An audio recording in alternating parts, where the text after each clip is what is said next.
Herkese merhabalar arkadaşlar. Bugün sizlere petek temizliği, filtre temizliği, peteklerin havasını alma falan yöntemlerini de göstereceğim ama öncelikle kombinin bağlantılarından başlayalım. Kombinin bağlantıları buradan doğalgazımız bağlanıyor. En bilindik şey sarı hortumun geçtiği doğalgaz. Oradan şartelimiz var. Elektrik bağlantısını sağlıyoruz. Buradan 4 tane borumuz kombimize bağlanıyor. Biz bunu sürekli görüyoruz ama ne işe yaradığını tam olarak bilmiyoruz. Ama bilirsek o zaman yanlış yapmayız ve bozulma riski çok düşük olur. Buradaki 2 tane borumuza başlayalım. Bunların gördüğünüz gibi kafasında 2 tane kör tapa dediğimiz aslında bunlar filtrelerdir. Kombinin içine giren sudur. Bu su kombimize zarar vermesin diye buraya ve buraya 2 tane filtre takılmış.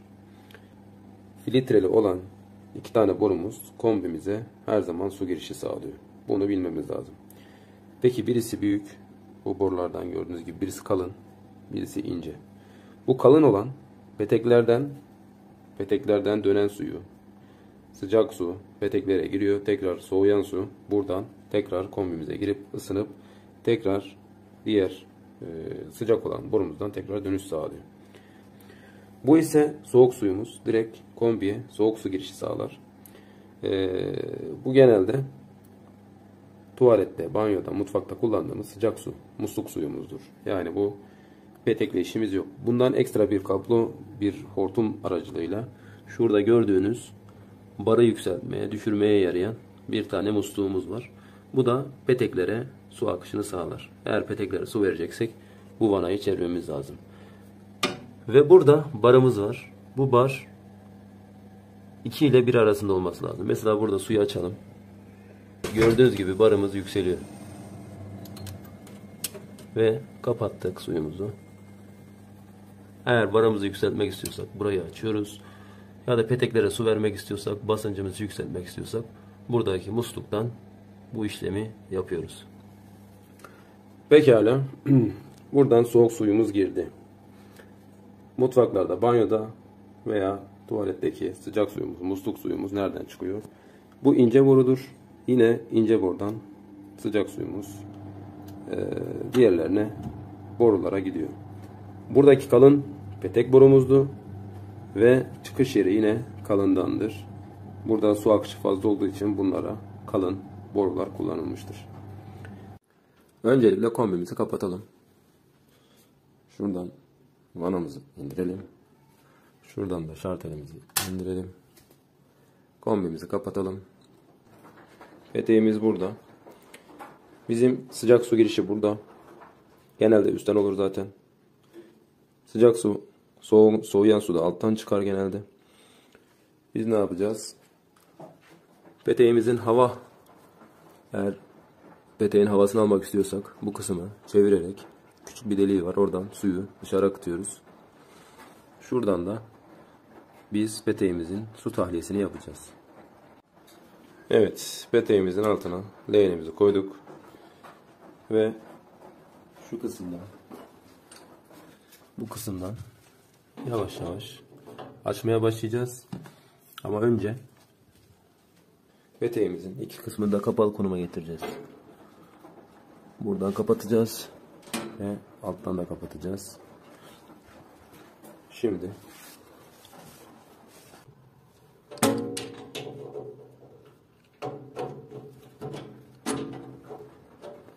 evet, suyumuz akmaya başladı.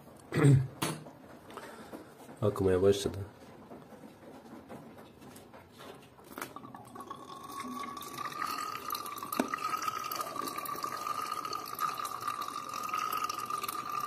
Görüyorsunuz.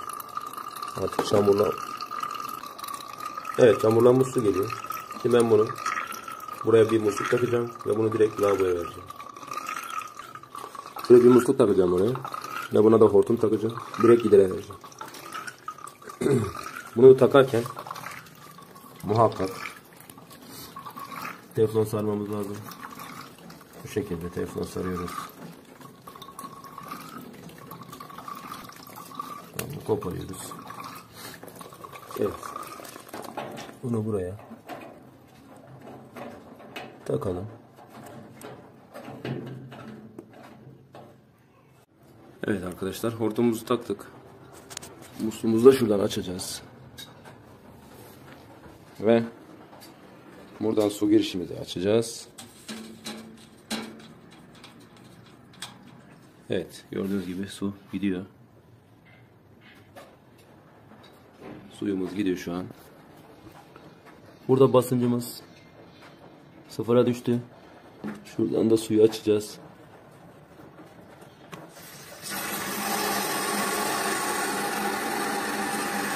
Buradan suyumuzu açtık. Ve şu an peteğimizin içinde su. Biz balkona verdik. Evet. Buradan çıkıyor suyumuz. Bunu bu şekilde tahliye etmemiz lazım. Evet. Bunu bu şekilde tahliyesini gerçekleştireceğiz. Evet, tahliyemizi yapıyoruz. Görüyorsunuz suyun içindeki çamuru, kiri.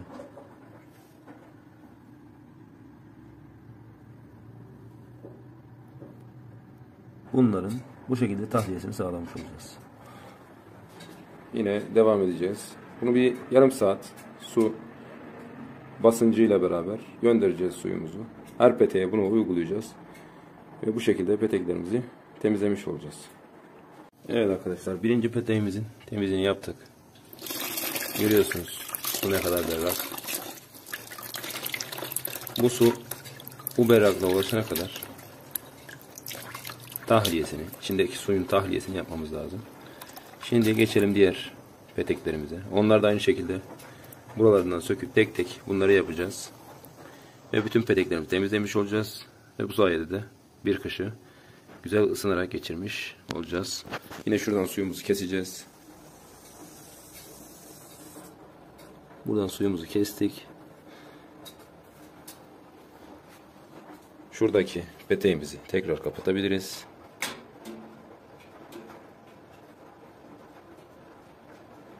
Diğer petekleri yapacağımız için bu peteğe su gelmesini engelleyeceğiz. Buradan da bunu söküyoruz.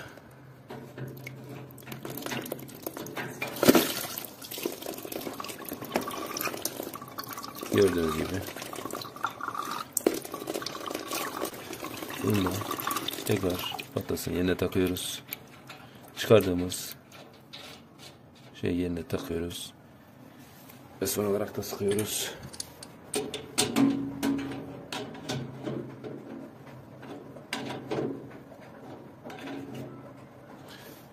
Bütün işlem bu. Evet arkadaşlar, aynı işlemi salondaki peteğimize de yapacağız. Bu petek yaklaşık 150 santimlik bir peteğimiz. Aynı işlemi buradan vanalarımızı kapatacağız. Bunları ben kapatmıştım zaten. Sonra buradan tekrar açacağız.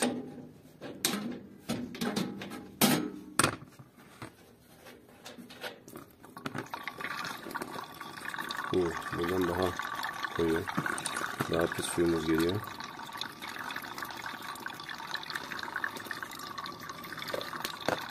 Bunu da bu şekilde yapacağız.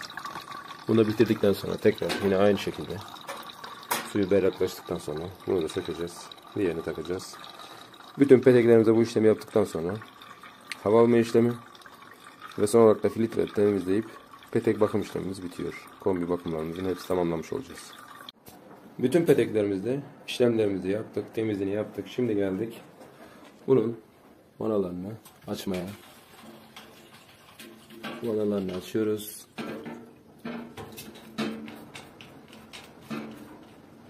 Ve son olarak buradaki filtrelerimizi temizleyeceğiz. Bakalım eğer kirliyse temizliğimizi yapacağız. Şuradan göstereyim nasıl açıldığını.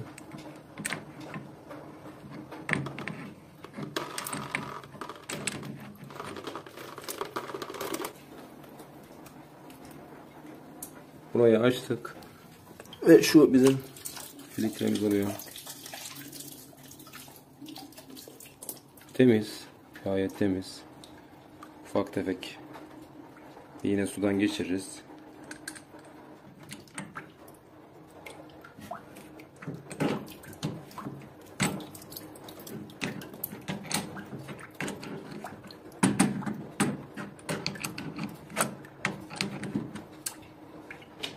Bu peteklerden gelen suyumuzdu. Şuradaki. Bu da normal suyumuz, temiz suyumuz. Evet, gördüğünüz gibi bunda sadece şu ortada bir şey var. Onun harici gayet temiz, berrak. Bunların temizliğini yapıp sonra hava alma işlemini yapacağız. Evet, filtrelerimizi temizledik. Bu büyük olan yere bunu takıyoruz. Bu küçük olan yerimizin. Bunu da buraya artık takıyoruz. Bunu da bu şekilde takıyoruz. Sonra sıkacağız. Bunu da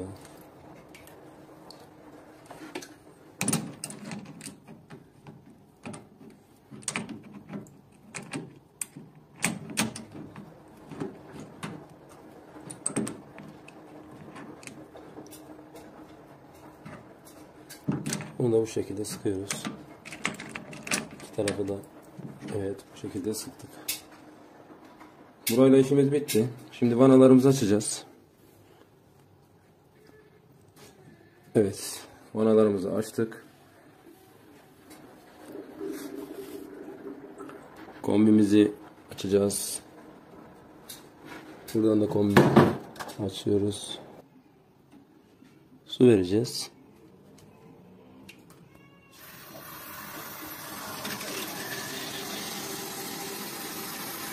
Burada barımızı yükseldikten sonra hava alma işlemini yapacağız. Buradan suyumuzu veriyoruz.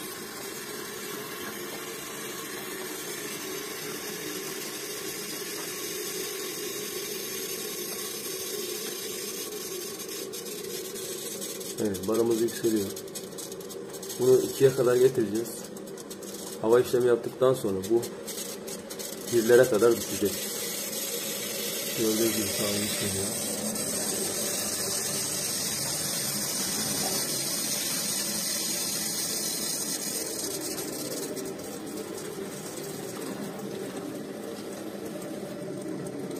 Evet.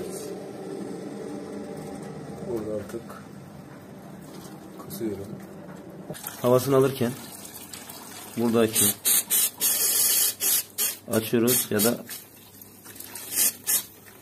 iyice açalım bu şekilde.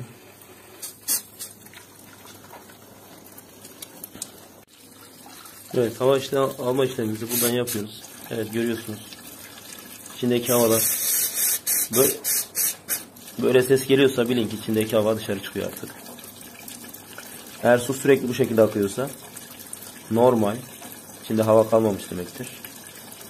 Tabi bunu bir 30 saniye kadar beklememiz lazım anlayabilmemiz için. Barımıza bakalım. Barımız yavaş yavaş düşüyor. Evet, 2'den 1'e kadar düşmesi lazım bunun.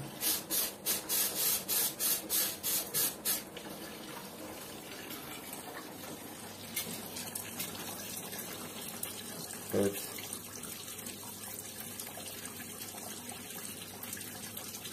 Havasını almazsak basınçtan dolayı peteklerimiz ısımada, soğumada sıkıntı yaşar.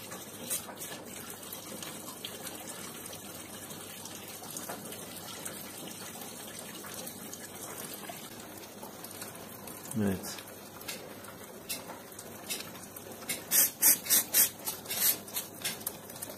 Bunu tek bir taraftan da yapabiliriz. Her petekten de yapabiliriz. Her petekten yapmamız daha faydalı olacaktır. Bunun altına bir ufak maşrapa da tutulabilir. Ben video çektiğim için altına bir büyük kova koydum. Bütün peteklerde bu işlemi yaptıktan sonra havamızı alıyoruz ve artık peteğimiz yakmaya hazır. Diğer videolarda görüşmek dileğiyle.